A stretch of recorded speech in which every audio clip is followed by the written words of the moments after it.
You send a message. 3 dots appear, like they're typing something back.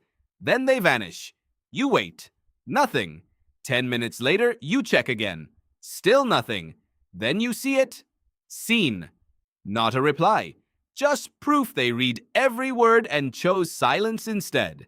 An hour passes, then a day, and somewhere around hour 3, your brain starts writing a story nobody asked it to write. Maybe they're busy, maybe they're upset, maybe you said something wrong, maybe they just don't care anymore. Here's what doesn't add up. If they'd replied, "I disagree with you," or even, "Leave me alone," you'd probably feel better. Not worse, better. So why does silence hurt more than rejection? Why does being ignored sting harder than being told exactly what someone thinks of you? Your brain was never built to understand silence. And by the end of this video, you'll understand why that one sentence explains almost everything else. To understand why, go back 50,000 years. Before writing, before farming, before a single brick had been laid. Picture a fire at night and a circle of maybe 100 people sitting around it. That's the whole world. No police, no hospital, no store. Just this circle, and whether or not they keep you in it. Now picture one man at the edge of that fire. Everyone else is talking. Nobody looks at him. Nobody hands him food. Nobody explains why. For the first time, he realizes he might not be sleeping beside that fire tomorrow night. That's not a feeling. That's a calculation his body is running in real time. Being disliked, he could survive. Being truly excluded, invisible to the group, was a different category of danger. Losing the protection of numbers, his share of the food, any real chance of passing anything forward. Here's the sentence worth remembering. For most of human history, belonging wasn't emotional. It was survival. You are descended, every one of you watching this, from the people who stayed in that circle. Touch a hot stove and your hand jerks back before you've even decided to move it. Now imagine being excluded by people you care about. A completely different experience. A different kind of pain entirely. And yet your brain reacts in a surprisingly similar way. Scan a brain during real physical pain. Certain regions light up. Scan that same brain during social rejection, even something as small as being left out of a simple game, and the same regions light up. Not similar ones, the same ones. Think of it like a smoke alarm. It doesn't wait to confirm there's a fire. It screams at the first trace of smoke, because by the time it's certain, it might be too late to get out. So your brain overreacts on purpose every time because for most of human history, a false alarm costs nothing and a missed one cost everything. Imagine waking up one morning and discovering your city had voted you out. No prison, no execution, just a message. Leave. Your home stays. Your friends stay. Your family stays. You go. Alone. Ancient Athens called this ostracism. Enough votes scratched onto broken pottery, and a man was exiled from the city for 10 years, no trial required. Other cultures called it banishment, simply telling someone they no longer belonged. Some tribes didn't even need a word for it. They just stopped acknowledging a person existed. Modern prisons, with every tool of cruelty available, still reach for the same idea. Solitary confinement, a cell, alone, with nothing. Different centuries, different continents, same discovery. People break, and they break fast, when you cut them off from others.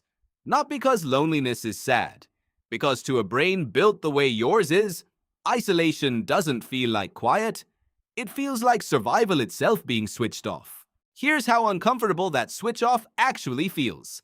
In one experiment, people were given a simple choice: sit alone for a few minutes with nothing but their own thoughts, or press a button and take a mildly unpleasant electric shock instead. A surprising number chose the shock. Not because pain feels good, because sitting with nothing, no input, no connection, no signal from the outside world, felt worse than pain. Given the choice, your brain would rather feel something unpleasant than feel nothing at all. There's a reason this runs so deep it shows up before you can even talk. Picture a baby reaching up toward a parent's face, arms out, and the parent simply not looking back. Give that same baby food, shelter, physical care, everything the body needs to survive. Take away meaningful attention, eyes that actually look back, and the baby can still develop serious, lasting problems. Not because of neglect in the dramatic sense, sometimes just because nobody answered back. Being noticed isn't a nice extra on top of survival, it's part of the bare minimum your biology was built to expect. And if a baby needs attention just to develop normally, it stops being strange that a grown adult still feels something break a little when nobody answers back either. Which raises a strange question. If attention matters this much, why would evolution make being ignored hurt even more than being hated? And this is the part that actually explains your unanswered message. If exclusion is this dangerous, why does outright hatred sometimes feel easier to sit with than being ignored? Because hatred still answers something. It says, I see you. You exist clearly enough to register. A closed door is still a door. You know exactly where you stand, even if where you stand is outside. Being ignored gives you nothing. Hatred answers a question. Ignoring creates one. Being hated tells your brain exactly where you stand. Being ignored forces your brain to keep searching, scanning, running the same loop with no result. Pain tells you where the threat is. Uncertainty doesn't. And a survival system can fight almost anything except a threat it cannot find. Picture that same ancient human, days later, hearing nothing from the rest of the tribe, waiting just outside the firelight for some sign he still belonged. To him, silence was never empty. It was information. Maybe people had moved on without him. Maybe danger was close. Now look at your life. Today, silence usually means a dead battery, a packed schedule, a meeting that ran long, someone asleep or driving or just not looking at their phone. But your brain never got that update. It still reads silence as a signal, even when modern life is generating that silence by accident. This is where it stops being ancient history and starts being your Tuesday. Your brain was calibrated for a tribe of about 100 people, where silence was rare enough to actually mean something. Today, you get dozens of ambiguous silences a week. Left on red, and you refresh the screen for the fourth time in 10 minutes, a post that gets 4 likes when you hoped for 40. A match who opens the conversation once and disappears. Every one of those moments trips the same ancient alarm, a false alarm. But your phone doesn't know that, and the people designing it don't need it to.